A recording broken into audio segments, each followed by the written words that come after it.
Terrific. All right, well, hello and welcome, everyone. Thank you for those who have introduced yourself. If you haven't yet or you're just joining us here at the beginning, please take a moment to introduce yourself in the chat.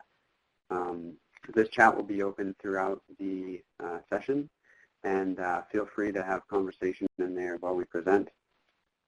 All right, so let's get started, shall we? Thank you for joining us for Adobe's In My Creative Classroom webinar series. This is a webinar series where we hear from creative educators within the Adobe Education Community. I'm Remy Mansfield from Adobe's Education Program team, and I'll be your host today.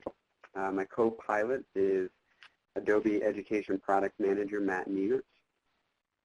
And today we're going to hear from Adobe Education Leader Brett Kent. Brett is joining us from Sydney, Australia. Good morning, Brett. Good morning. All right.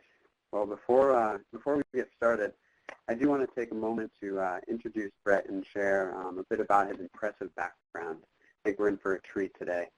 You know, Brett Kent, he teaches ICT at Hilltop Road Public School. He started his career as a professional studio photographer and worked in many areas of the photographic industry.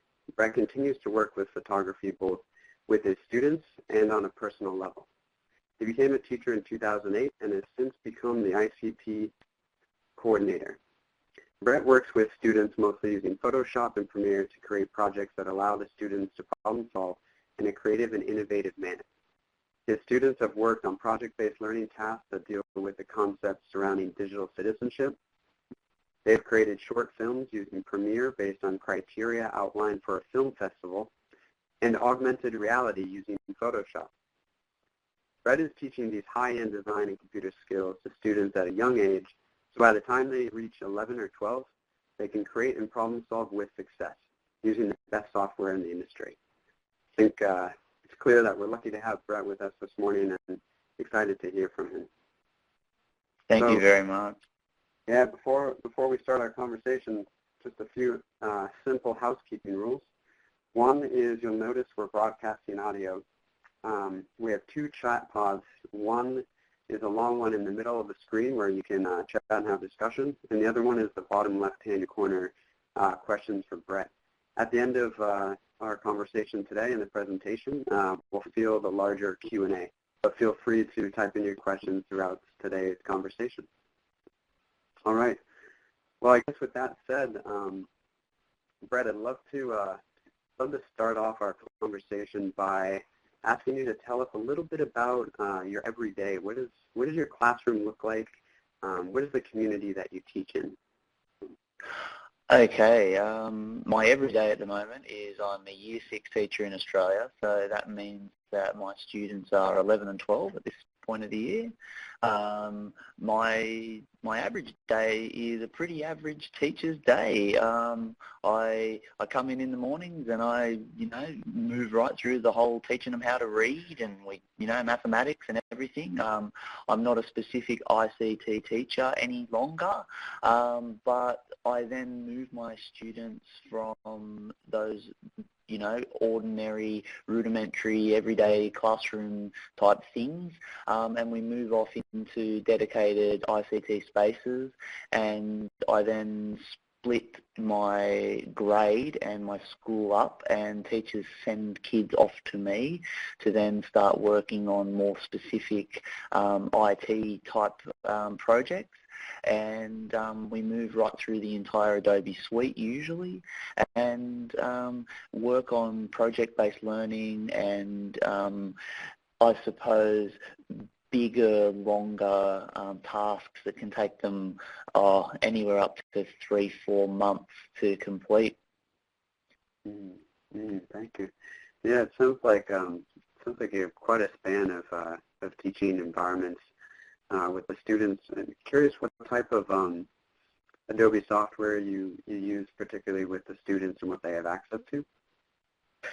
Students in New South Wales, Australia have got access to the entire Adobe suite. The latest version that we have is CC 2014.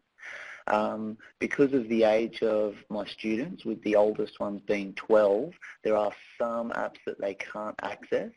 only because of age restrictions for the 13 plus. So we can't, unfortunately, use some things like Story and some of the web-based things, but all the usual CC apps, you know, ranging right from Photoshop through Premiere, through Illustrator, InDesign, obviously all your Acrobat stuff, we use all the time. Edge Animate, we use quite a lot. Basically, I try and get the kids to dabble in as many different platforms as they possibly can, and then amalgamate all of those things back together into a final project. And it's getting, especially the younger students, used to working in multiple pieces of software all at once and using the right tool for the right part of the job, rather than, you know, doing rudimentary one app type things. Mm-hmm. You know, I'm curious, what is your favorite creative activity to do with your students? And also maybe the flip of that question is, what is your students' favorite creative activity, and why do you enjoy it so much? I suppose the things that I prefer to do most are the things that I like to do myself. I like to do a lot of photo editing, and I like to do a lot of teaching, I suppose, a bit of augmented reality type stuff within Photoshop, and really starting to mess with pixels and twist things around and create scenes that are, you know, not what they were in the first place.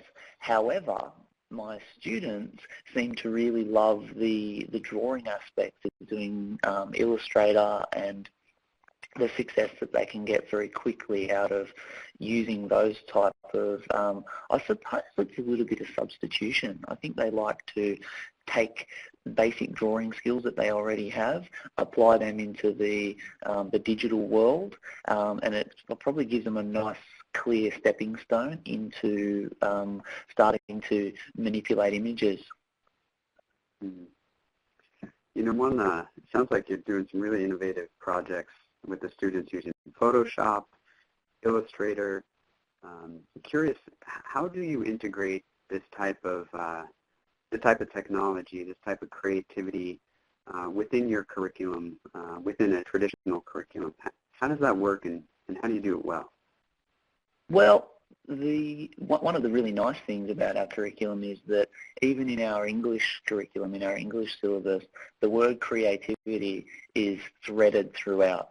The creative process is expected all the way through our entire syllabus, and those problem-solving skills, especially with younger students, if you jump into something like an animation piece of software, something like Edge Animate or Flash, or Premiere even the timelines, you can tick a lot of boxes by saying, well, we're learning about time and span, and graphing, and where on the page do these elements need to go from, and where do they end up. And a lot of that stuff can be threaded through the maths syllabus. A lot of the creative drawing side of things, a lot of the creative elements obviously fit into creative arts, but they also fit into our English syllabus. So if we're doing illustrations based on a pre-existing book, or we're illustrating a story that we've written, or digital publishing, or whatever we're doing, it's all just pieces to that greater puzzle. Mm-hmm. You know, it's interesting you mentioned that creativity is a part of, actually called out in the curriculum. Throughout it, everywhere. Yeah, that's great. I mean, you know, I think a lot of educators would say, you know, we look at our curriculum, and sometimes creativity is the real crucial word that's missing. Was that a process at your school that teachers and leadership were a part of? Was that something that was there when you got there? Can you talk a little bit about that process? Well, the process of having that in our syllabus and in our curriculum comes direct from government. I'm in a state school, public school. Those words are all through there, and it tends to be the passionate few that go through and notice those words. Like in any faculty, I suppose, you've always got your passionate few in any area, and we need all types to run a school. So those of us who have, I suppose, personal interest in creativity and design and art tend to go through and say, well, guys, there are other ways of teaching this content. There are other types of students that would benefit from learning things in other ways. And, you know, just like you've got your bodily kinesthetic students who need to get outside and run around, you've got your artistic and creative students who have that real passion for designing and creating, and it's giving a different view into the curriculum for all students then. It gives us that extra little push. Last night at our school, our staff meeting was, how can we teach creativity in other ways without necessarily creating an artwork? How can we look at an artwork, and how can we look at a piece of art and do things that don't involve creative arts? Yeah, that's really interesting. You know, you mentioned one thing that stuck out was the creative types. You know, sounds like there's some real influencers who the idea of creativity in the classroom really resonates with them, and they really lead the efforts. You know, looking at yourself as one of these leaders, and you know, as a global leader as well as an Adobe Education Leader, curious what you know, where do you learn your creative skills? How do you continue to build professionally, and you know, maybe what's a project that you're working on now personally to build those skills? The way I get most of my sort of skills is by doing exactly this, by attending these types of webinars when I can, also being involved as the presenter. It makes me go back and reflect on what I'm doing. It makes me go back and refine what I'm doing. Some of these things that I'm going to show today may have taken weeks for the students to get their head around, but by me going back and having the necessity to show it to people in a short period of time actually makes me reflect on that. I hunt around as much as I can for creative influence. I look at Behance constantly. My wife wonders what I'm doing on my phone when I'm using the app, and just hunting through and finding people who are doing things that are weird and bizarre and different. We consume so much mainstream media and we know what we expect to see, but it's really amazing to see what's actually possible that isn't necessarily mainstream. Mm-hmm. And I suppose the thing that I'm working on myself at the moment is I've gone back to my original tertiary training, and I'm starting to get right back into just solid photos, and basic digital manipulation without anything too weird at all. Like just getting back to that really clean, what is a good quality photo actually look like that hasn't really been messed with too much. Well, you mentioned Behance, Brett, and I had to take the opportunity to share your wonderful gallery on the chat. Oh, yeah. Yeah, so anybody please, you know, check out Behance, but also particularly, you know, follow Brett because he's got some amazing photographic work there. You know, I think that this might be a good time, Brett. You mentioned, you know, the stuff that you're going to share today, and a lot of pride and excitement around that. Might be a good time maybe to switch over presenter view and give you the controls to share some of your work with the crew. Okay, excellent. All right, fingers crossed we don't get a bandwidth issue within a school. Let's see how this goes for screen sharing. Okie dokie. Can you see me, and can you still hear me? I can see and hear you clearly. Looking good. Excellent. All right. The things that I'm going to show today were created by the kids in my class. They're 11 and 12, as I mentioned earlier, and this is I suppose, stepping stone approach to illustration and storytelling and digital imaging. Now, I'll get into the how to do it in a moment, but I'll just go through some of the work that my kids have created. Earlier this year, Australia celebrated, or I think more accurately mourned, the 100-year anniversary of World War I, where our troops were didn't end in a good way. And we looked at the concept of conflict in our class and across our entire grade of kids. And what we were getting the kids to do was go online, find emotional looking images and start to recreate and draw them using Illustrator to then put those into their creative writing tasks. Now, the image that you can see here was basically just very simply traced, I suppose you could say, from an image that was found online, but it was then changed slightly to create an emotional little boy crying, that kind of concept of conflict, because we were looking at the idea of, you know, there's big capital W war, but then there's also the little wars that happen in your life, like, you know, I really don't want to go to bed today. And those images became part of their storytelling. And where that ended up was in things like this. Now, this is a different student who then started to create the writing to go with it, the poetry to go with it, and these images that she created through Illustrator, and then she actually dropped them back into Photoshop to add some of the colour. They're simple images, but they're really, really dramatically effective. And it's such a simple process that 11-year-olds, 12-year-olds, hey, I've even done this project with 7- and 8-year-olds, and they do it really quickly and effectively. It's a great project to do.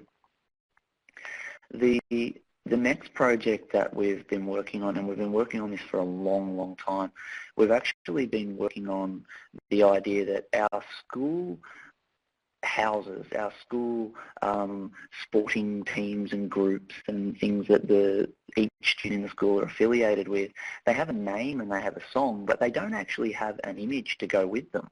They don't have a mascot. So what we've been doing over the past little while is we've been getting the students to take the name, which was a sporting hero from Australia, and the song that goes with it and all those chants and things that they're familiar with, and say, well, we need a face to the name. We need to create something that you can associate with. And the students have gone through and started creating these mascots. Now, this is still a work in progress. These ones are still happening right now. We can see this one here, the big, strong bovine with a tennis racket, because it was for John Newcombe, who was a famous Australian tennis player. We've got this little turtle, who was a squash player, Heather Mackay, who won 14 world championships in a row. And we can see the slow and steady theme that is building out of that squash player. Another one, the squash player, the lion, the king, multiple first place medals around the neck.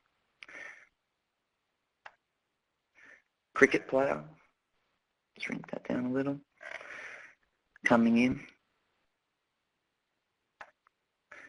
we've got 100-metre sprinter, and we can see here, it's like Austin's butterfly. You've got your multiple drafts. Now, these were originally started as a sketch, like a pencil sketch in a book. They were then simply photographed. Like I literally photographed them on my phone and emailed them to the kids on the spot. They arrived on their machine in 30 seconds. They grabbed that photograph and they began just tracing and sketching over the top. And through the building process, they've started to actually then, add the colours and build up these images. Now, I think for like an 11-year-old student, these are pretty amazing images, and our school's actually going to use these mascots once they're voted on and we've decided which ones we want.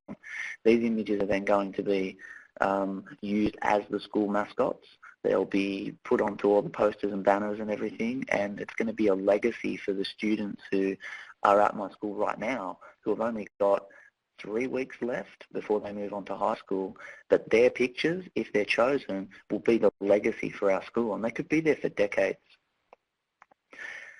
What I then do is sometimes the way that Illustrator colors an image is great for some purposes, but sometimes we want a different effect. So what we then do is I sometimes move students over into Photoshop and we begin to work with things like gradients.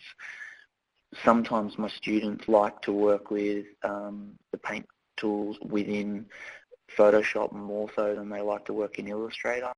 And if they're justifying their position, I'm not fussy whether they use Illustrator, Photoshop, whatever they want to use. Like, you've got to use the right tool for the right job. This was another one of those conflict images that I spoke about earlier. Another one here. It's a messy image. The line work was done in Illustrator initially. It was put in on top, and you can see the layers down here. This was then layered up in Photoshop and colored in this sort of haphazard brush stroke kind of a way that spills out all over the edges. But I don't know, it's got a charm to it. It's got something that's, I don't know, it's a bit raw and it's a bit innocent, but it really works. But you can see the amount of work that the student's gone to if we look down here in the layers. Like, that's not a simple image by any stretch of the imagination. And there's our original smart object brought over from Illustrator. And this one here, I don't know, there's something about this picture. It was titled The Consequences of Conflict. There's no specific tears, but there's a look on that face that sort of, I don't know, it just says sadness to me. And as I say, for an 11-year-old student to have created something that has that kind of depth and passion in it, I think is, it's pretty special to be able to create this sort of an image. And these are the everyday pictures that we get. These are not a selection of, you know, the best ones in the whole school and it was only 1 or 2 kids that could do it. What I've found is that by using these methods, everybody is successful and everybody creates something that is very, very different. They all end up with a picture that looks unique. Like this image here is very different to this image here, but they're using the same techniques, essentially. So what I might do now, if everyone's happy, I might even start up another project and show you the method that I use to start building these projects up. So yeah, perfect. For a sketch like this, I would normally start with Illustrator, something like that. As I say, these would have started as a drawing, like an original type of just a pencil drawing in a book. But for the conflict image, what we did was we just used like a photographic image that we found. And because we were illustrating them, I wasn't really too worried about even finding things that were free from copyright as such. I was getting them to find just a face that had the right expression, and then they were creating their own completely independent drawing from that. So it's kind of like fan fiction, I suppose, in a way. So in Illustrator, File New, decide on the size that you want it to be. I usually get my students to start with an A4 document, only because in a school it makes sense. If we ever want to print something, that's what's available to us. It's not that it's the most appropriate size for every job, but I just sort of explain to my students that having a white A4 regular document is probably something that makes a lot of sense to us in a school situation.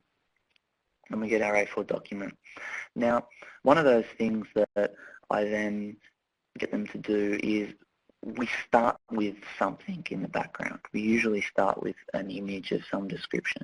So if I come over and just search for, say, a sad face online. Oh, my proxy server. Here we go. Let's try a different browser. The beauties of being live on the internet, hey?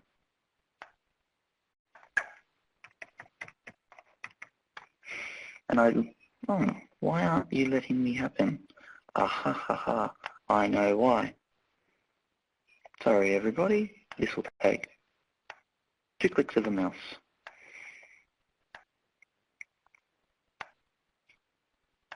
Oops, sorry, apply. Maybe it'll take 4 clicks of the mouse. Excellent when you make errors in front of everyone. It's like being in a classroom. And apply. There we go.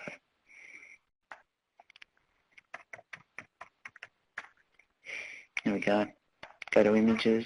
Now, if we find something, if we come straight to here, you can probably recognize this face. That was the first image that I showed. If you find something that's emotional, one of these type of images, what I get my students to do, I get them to copy the image, come over here, Control, Command V, paste it onto the page. What I then get them to do is we come over into our layers palette window. I want to be able to see my layers. Everything's gone a funny size being in the Connect room. Come on, where are you, layers palette?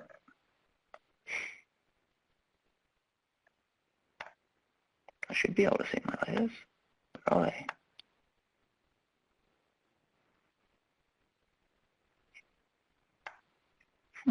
That's a bit weird, isn't it?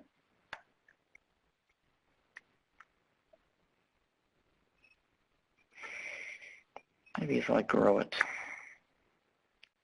Nope. Okay, not sure. All right.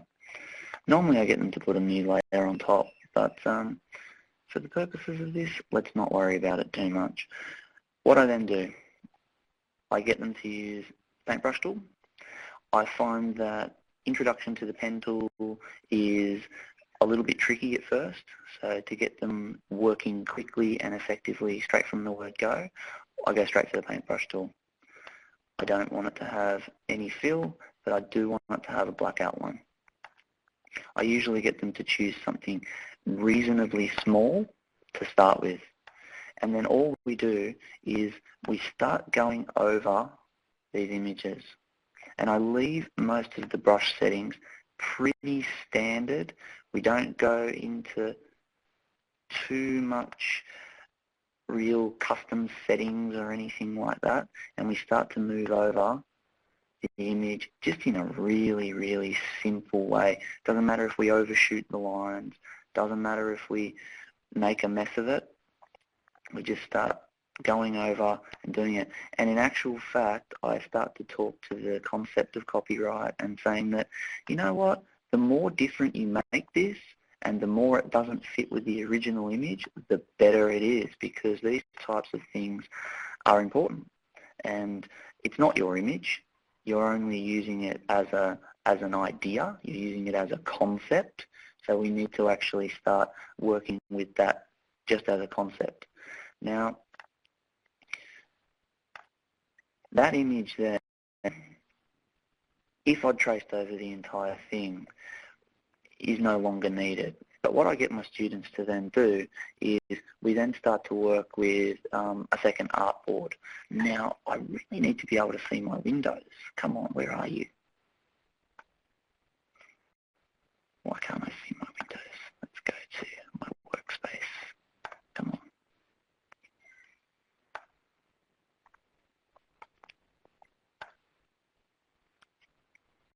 They should all be over here. What is going on? How very strange. All right.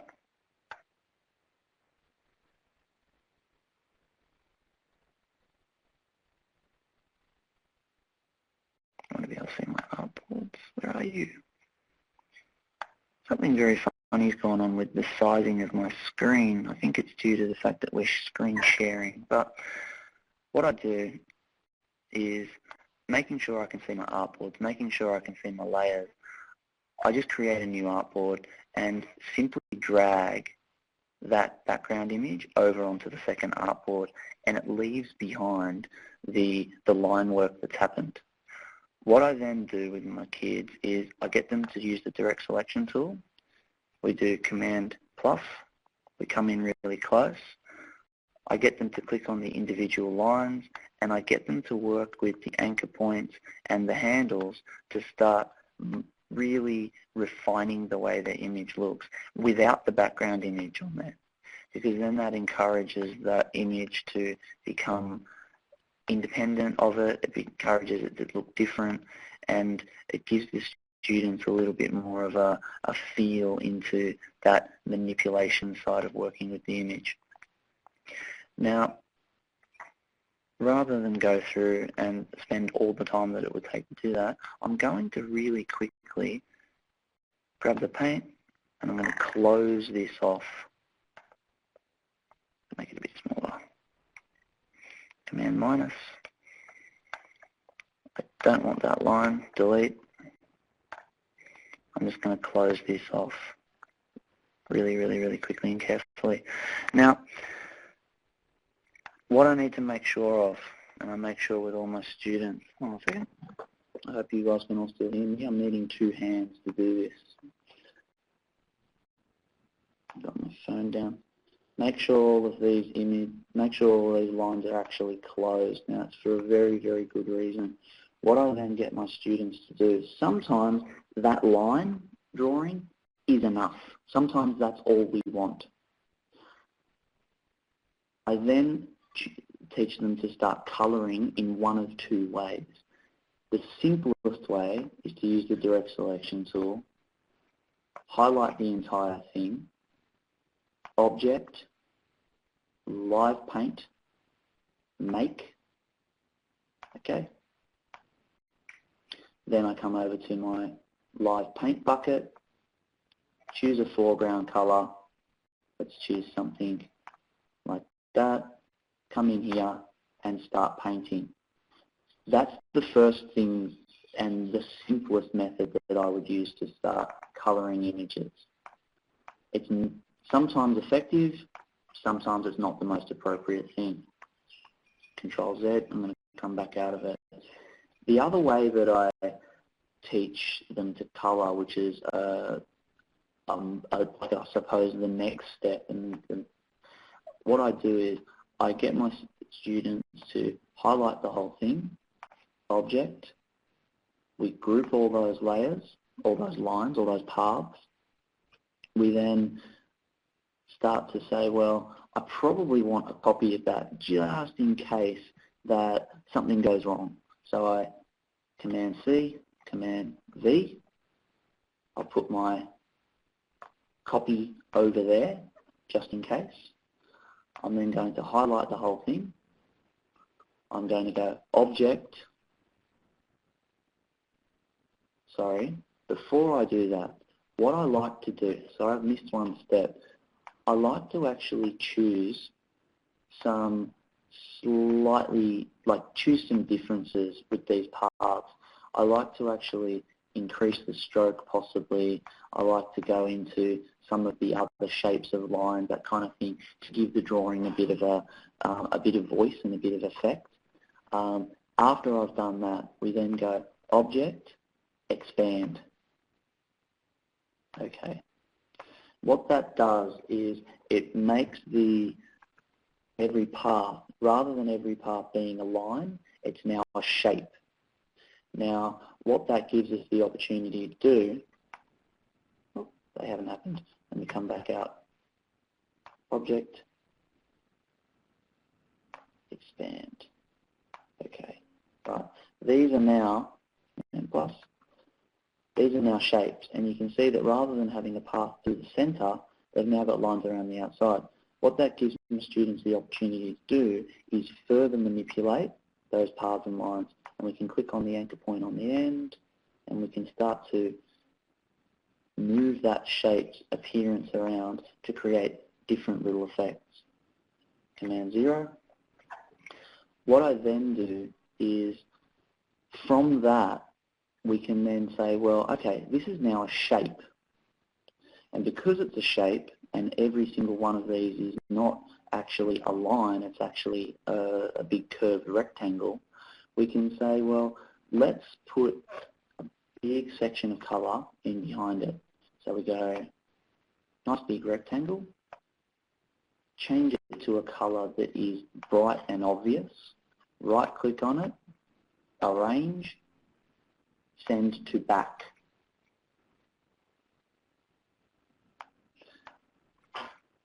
Now, I need my Pathfinder to be showing, which I still cannot work out why it isn't. I need all my palettes to come up. Maybe if I change my workspace. Sorry.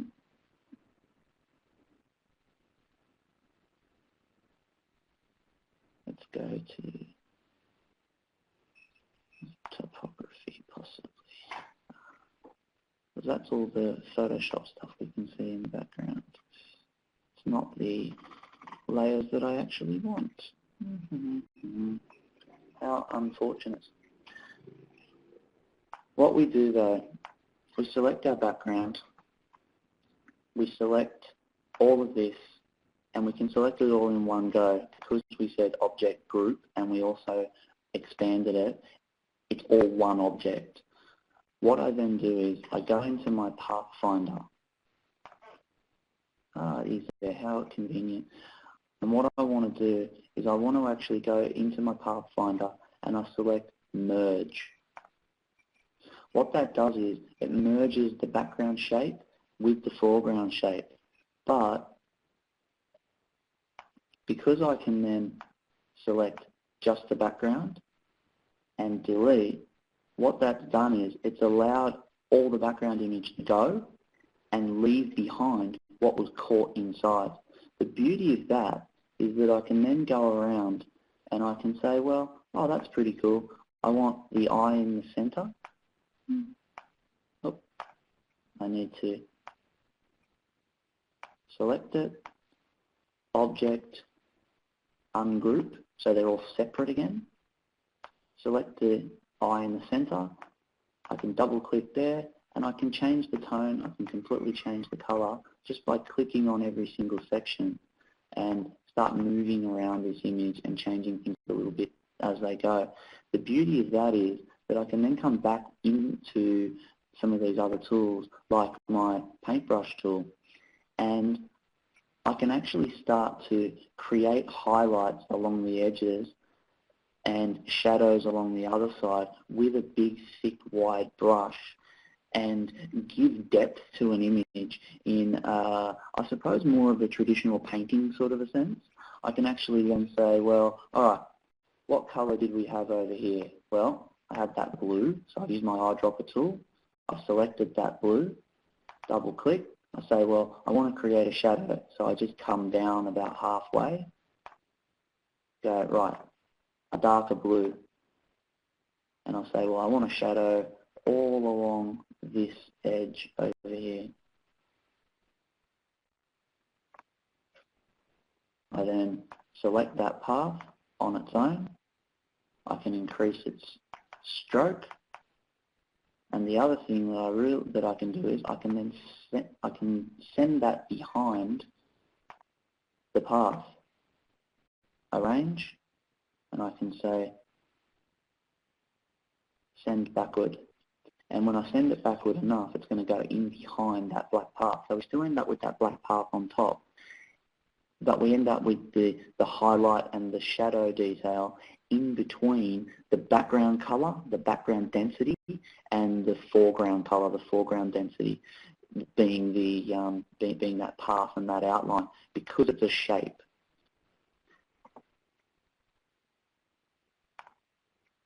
All right. So we've got about 10 minutes to go, guys. Do you guys want me to carry on, or do we want to move back into the connect room and start maybe asking a few questions? Yeah, thanks a lot, Brett. I think maybe we'd leave some time to ask some questions, because I'd love to give people a chance to react and also to hear from you about your background as well. So now we heard a little bit through your bio, introduction. It'd be great to hear your thoughts on creativity in the classroom and sort of your path into it. Yeah, great, cool, no problem.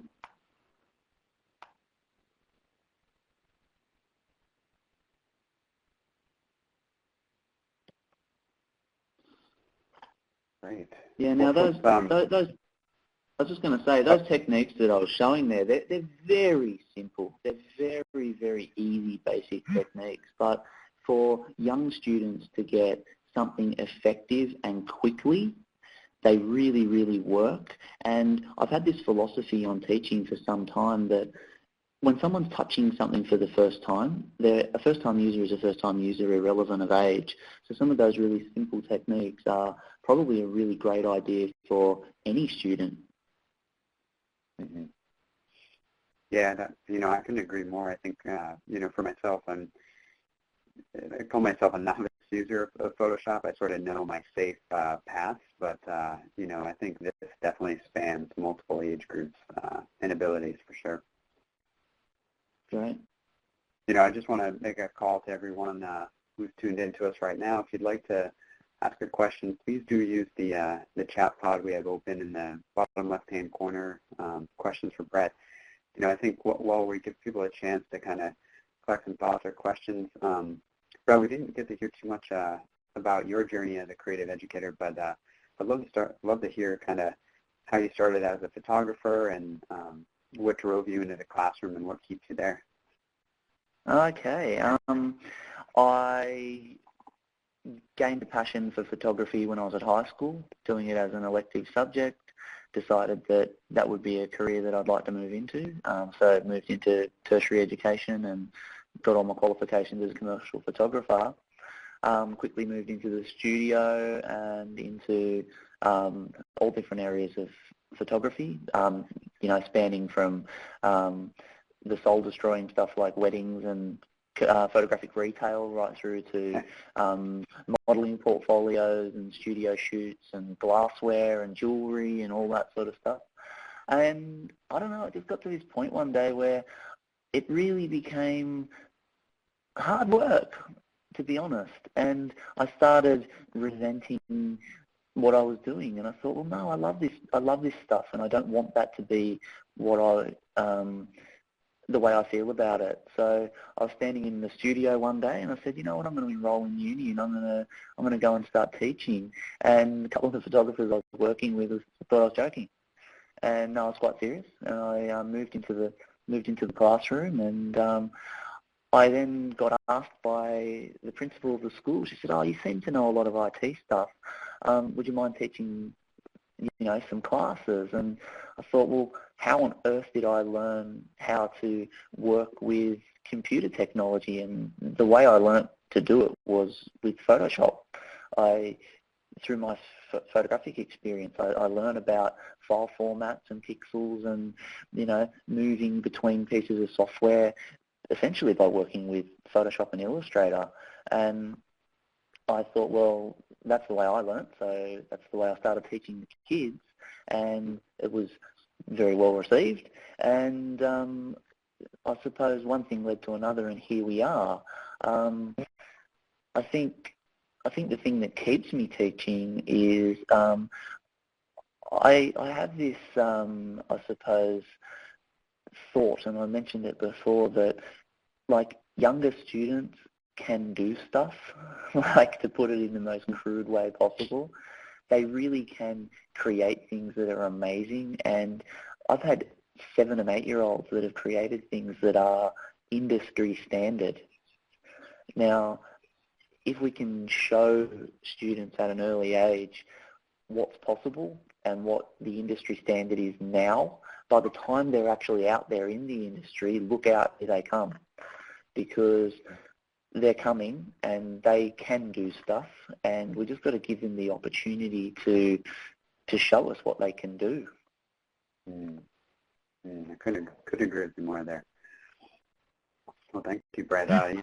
While we were talking here, we do have a question from Nathan asking if students use the Adobe products on mobile devices. Are you yet using phones or tablets in your classroom? We have a fairly reasonable sized set of iPads at our school, and every single student at our school has an Android-based tablet. We're a one-to-one school, We run little laptops called EXO devices. They're from One Laptop Per Child charity organisation, because we're a very low socioeconomic and we qualified for that charity. I use voice and I use some of the mobile apps. The only issue is I can only use them in very small groups because I need to log in with my Adobe ID and monitor the usage of it because they are restricted to 13 plus. So to use them as a blanket thing across the school is, well, just not allowed. Unfortunately, I can't do that. Mm-hmm. And maybe on that thread of mobile apps and mobile devices and Adobe products, are there any mobile apps right now, be they Voice or Slate, that you're really excited about or are already starting to use? Oh, I use them flat out myself. Yeah, Voice and Slate are the two that are really getting a lot of a lot of people are getting really excited about them. I think Premier Clip is actually pretty good too. Premier Clip is really effective. Hey, look, to go outside of the school environment, I know guys who are using it at the skate park and, filming tricks on their phones, quickly editing them and throwing them up to Instagram for their sponsors and things like that. So I think as far as a workflow goes, the mobile apps are giving a really, really handy foot into that workflow. And things like Shape, or I believe it's been changed to Capture now, an all-in-one app where you can, take a quick snap of something and it quickly throws a vector line work around the edges of it to drop into your library, is a really neat and handy tool. I use Color quite a lot when I'm working with web design and that type of thing. One of the nice things I like to take photos of, and it sounds weird, but I always take photos with colour and adopt the colours of kitchens. Kitchens always have these nice sort of pastels and blends of colours that seem to all match and go together, and you end up with really nice looking websites from the colours you can adapt from a kitchen, which I know sounds weird, but it just really works. Yeah, no, that's creative. I guess, yeah, I mean, I'm sort of thinking about my own kitchen. There definitely is a lot of shapes, a lot of different. Yeah, and there's these. Yeah, and you get these different shades. You get all these nice browns and beiges and colour, and then maybe just one little hint of a colour. And when you use those colours and adopt them to a website, people go, "Oh wow, how'd you pick those colours?" And you just got to know what you're doing. Excellent, excellent. Well, I think maybe we'll, as we wrap up here, maybe we'll leave everyone with the task or the homework assignment to get their mobile devices and go into their kitchens tonight and, consider taking some shapes, some pictures. Fantastic. Yeah, absolutely.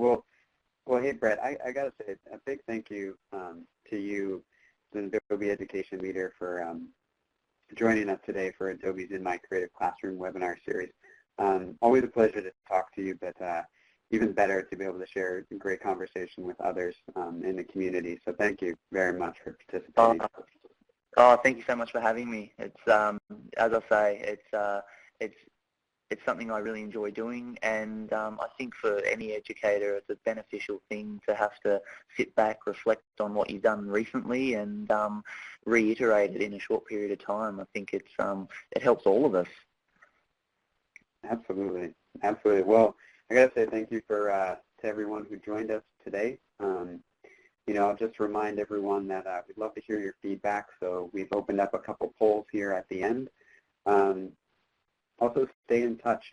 We have some exciting professional development opportunities available now and on the horizon. We've got up and coming in the top left corner. Matt is signaling with his mouse there. You'll see that we've got some great courses currently happening right now through the Adobe Generation Professional courses. And we also have some on the horizon. So please stay tuned to that and for updates coming up soon. Also, I'll definitely do the digital imaging one. I hear the presenter is a great guy. there we go. See? Ringing endorsement, folks. Well, with that said, I also want to say that today's webinar has been recorded, and it'll be available as a resource within the Education Exchange. So within the next day or two, we'll be working on getting that up and published, and we'll also have it as a recorded.